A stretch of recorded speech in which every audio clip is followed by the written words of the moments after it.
السلام علیکم ورحمۃ اللہ وبرکاتہ۔ وعلیکم السلام ورحمۃ اللہ وبرکاتہ۔ نحمده ونصلي على رسوله الكريم اما بعد فقد قال رسول الله صلی اللہ علیہ وسلم حب الوطن من الایمان او کما قال علیہ الصلاۃ والسلام۔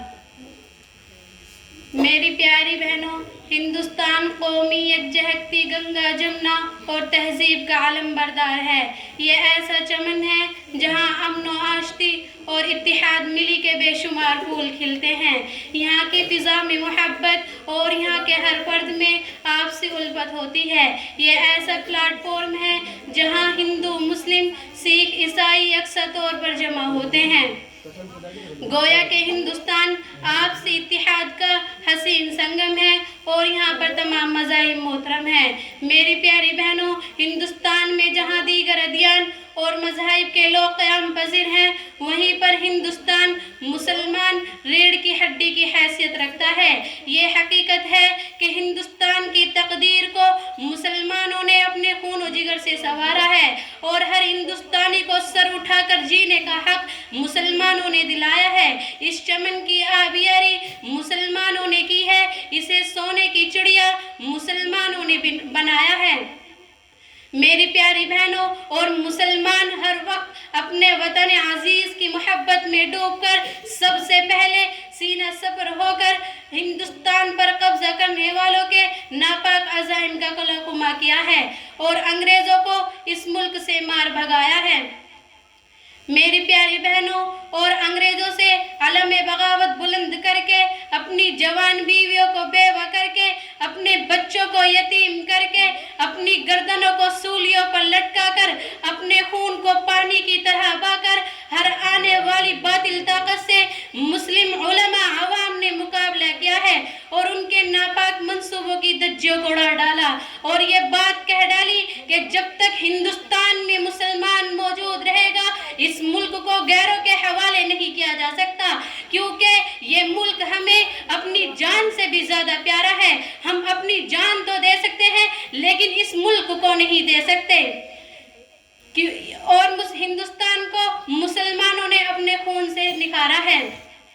میری پیاری بہنوں، یہ بات بھی تو مسلمان ہی نے کہی تھی، سارے جہاں سے اچھا ہندوستاں ہمارا، سارے جہاں سے اچھا ہندوستاں ہمارا، ہم بلبلیں ہیں اس کی یہ گلستاں ہمارا۔ میری پیاری بہنوں، لیکن آج بڑے افسوس کے ساتھ مجھے یہ بات کہنی پڑتی ہے کہ جس ملک کے خاطر، جس وطن کے خاطر مسلمانوں نے اپنی جانیں گنوائی، اپنی بیویوں کو بیوہ کیا، اپنے بچوں کو یتیم کیا، جس کی حفاظت کے خاطر اپنی گردنوں کو سولیوں پر لٹکایا، جس کی حفاظت کے خاطر اپنے خون کو پانی کی طرح بہایا، لیکن آج اسی ہندوستان میں مسلمانوں کا جینا دوبر کیا جا رہا ہے۔ آج اسی ہندوستان میں مسلمانوں کی زندگیوں سے کھلواڑ کیا جا رہا ہے، ان کو دہشت گرد قرار دے کر ان کی زندگیوں سے کھلواڑ کیا جا رہا ہے، ان پر بے جا الزامات عائد کر کے ان کو قید و بند کی سزائیں دی جا رہی ہیں۔ میری پیاری بہنوں، اور ان کی عبادت گاہوں کی جگہ کو دہشت گردی کے اڈے قرار دیے جا رہے ہیں، ان کی مساجدوں کو روز بروز مقفل کیا جا رہا ہے، ان کے مدارسوں کو روز بروز مقفل کیا جا رہا ہے۔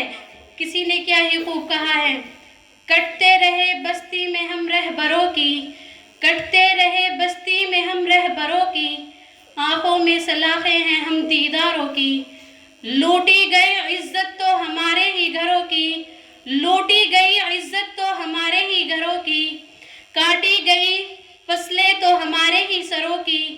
اس دیش میں برسوں سے پریشان ہیں ہم لوگ، اس دیش میں برسوں سے پریشان ہیں ہم لوگ، بس جرم اتنا ہے کہ مسلمان ہیں ہم لوگ۔ میری پیاری بہنوں، میں پوچھنا چاہتی ہوں ان مسلم دشمن ذہینوں سے کہ ذرا بتاؤ، ہندوستان کو اتنا حسین و جمیل کس نے بنایا؟ یہ مرکز توجہ بنا ہوا لال قلعہ کس نے بنایا؟ ہندوستان کی قدر و قامت کی دلیل قطب مینار کس نے بنائی؟ وہ جگمگاتی ہوئی جامع مسجد مکہ مسجد کس نے بنائی؟ میری پیاری بہنوں، ارے ہندوستان کے ماتھے کا سندور تاج محل کس نے بنایا؟ بالآخر تم یہ کہنے پر مجبور ہو جاؤ گے کہ یہ تمام مسلمانوں کی دین ہے اور مسلمانوں کی مرہون منت ہے۔ اگر تم ان تمام باتوں کے باوجود ان ساری باتوں سے انکار کرو گے تو ہر آثار قدیمہ پر قرآنی آیت اور عربی تحریرات نقش ہیں۔ لال قلعے میں ہماری مسجد اور عربی تحریرات موجود ہیں۔ قطب مینار اور قرآنی آیت سے جگمگا رہا ہے۔ شاہجہاں کا وہ حسین و جمیل تاج محل قرآنی آیت سے منور ہے۔ بالآخر تم یہ کہنے پر مجبور ہو جاؤ گے کہ یہ تمام مسلمانوں کی وطن سے وفاداری اور بے پناہ خلوص محبت کی دلیل ہے۔ اور یہ بات بھی یاد رکھو، ذرا سی سنہری کرسیوں پر بیٹھنے سے یہ ہندوستان تمہارا نہیں ہو جائے گا۔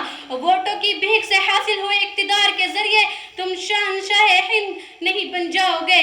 تمہیں ہر حال میں مسلمانوں کو ماننا ہوگا۔ تم مسلمانوں کے بغیر ایک قدم بھی آگے نہیں بڑھ سکتے۔